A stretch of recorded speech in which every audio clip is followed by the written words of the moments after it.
கேள்வி ஒன்றாக இருந்தாலும் பதில் எப்படியா இருக்கான்? ஆளுக்கு ஏற்ற மாதிரி மாறுபடும். நேரில் வந்துட்டா என்ன பண்ணிடலாம்? எல்லா கேள்வியும் கேட்டு தெளிவாக, அதுக்கு தான் சத் சங்கம். என்னுடைய நோக்கம் எல்லாம் மனிதர்கள் எல்லாம் மகிழ்ச்சியாக இருக்கணும், அவ்வளோதான். புராண கதைகளை எப்படி தத்துவ விசாரம் செய்து படிப்பது? ஒரு தெளிந்த குரு இல்லாமல் நீங்கள் ரீகோட் பண்ண முடியாது. ஒரு நல்ல ஒரு குருக்கிட்ட போய் இதுக்கான காரணங்களெல்லாம் நீங்கள் கேட்டிங்கன்னா அப்புறமா நீங்கள் அந்த புராண கதைகள்லாம் போச்சுன்னா புரியும்.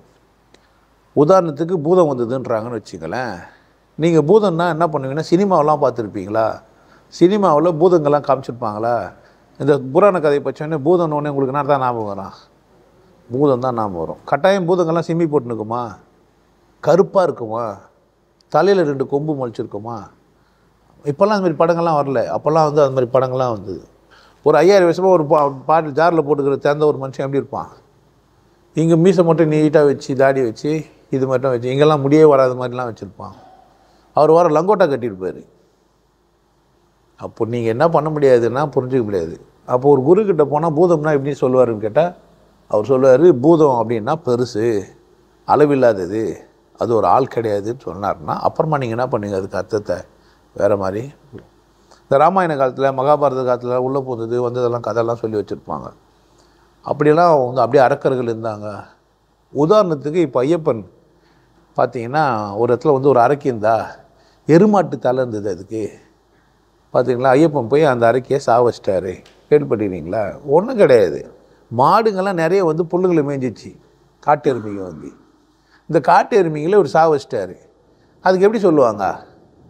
அது ஒரு அரக்கி, எருமாட்டு அரக்கி. அது என்ன பண்ணுச்சு? மக்கள் எல்லாம், செல்வங்களெல்லாம் அழிச்சிச்சு. ஒரு சாதாரணமாக புரிஞ்சுக்கிட்ட எப்படி சொல்லுவாங்கன்னா, கொஞ்சம் மிகப்பற்றி சொல்லுவாங்க.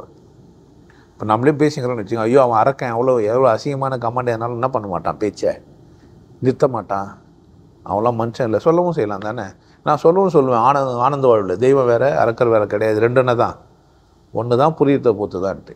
அப்போ தத்துவ விசாரங்களை நான் செய்யணுன்னா எனக்கு அனுபவம் ஆயிருக்கணும். ஏதோ ஒன்று அனுபவம் ஆனால் தான் நான் என்ன பண்ண முடியாது, தத்துவ விசாரங்களெல்லாம் எடுத்து வச்சு படிக்க முடியும். இல்லைன்னா என்ன பண்ண முடியாது, என்னால் படிக்க முடியாது. அப்போ சொல்லணும், கொய்யா பழம்னா இதுதான் பாரு, அது கொய்து எடுத்துனது, அது பறித்த பழம், பறிக்காத ஒரு பழம் இருக்குது. ஆமாம், நீங்கள் புக்கை பற்றினா என்ன ஆகிடுவீங்க, ஈஸியாக புரிஞ்சுப்பீங்க. ரொம்ப அழகாக இப்போ சிவவாக்கியர் பாடே இருக்கும். கரியதோர் முகத்தில் ஒத்த கற்பகத்தை கழித்தோர கலைகள் நூல்கள் ஞானம் அப்படிலாம் சொல்லுவாங்க. இப்போ கரியதோர் முகத்தில் ஒத்த கற்பகம்னோடனே, கற்பகம் அப்படின்னோடனே ஒரு பாட்டு ஒன்று ஞாபகம் வரும். கற்பகமே கற்பகமே கற்பனை கெட்டாத அற்புதமே. அவ்வளோதான். இப்போ கற்பகம்னா கற்பனைக்கு எட்டாத ஒரு அற்புதமாக தான் பார்ப்பனே தவிர, கற்பகம்னா கருப்பாக இருக்கிறாங்க எதுவும் நான் பார்க்க மாட்டேன். ரொம்ப சிம்பிளாக இருக்குது அது.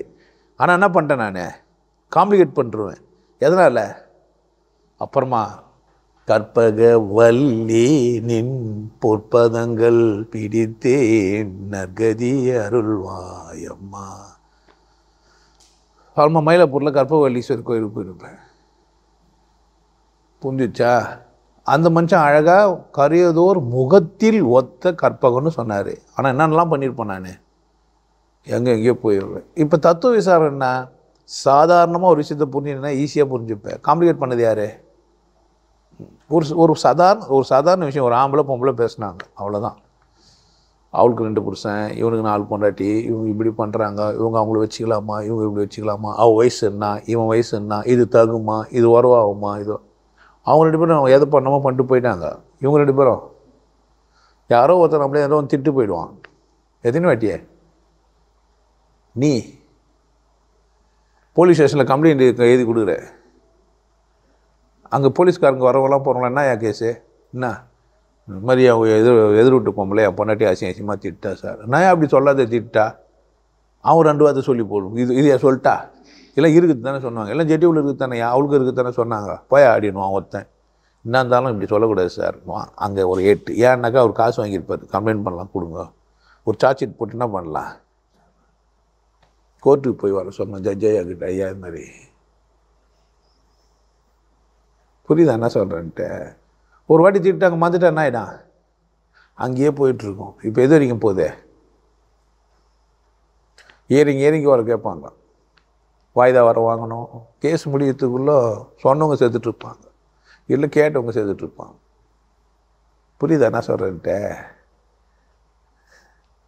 புராண கதைங்களை உஷாராக பண்ணிடணும்.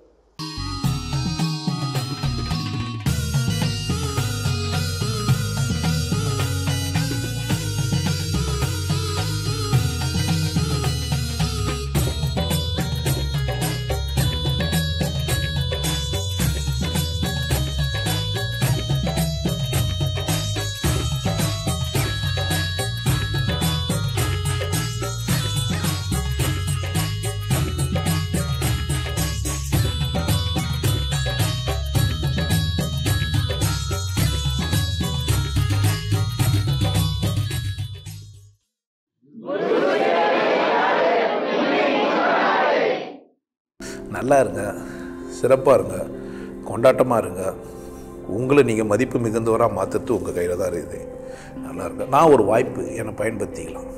நல்லது.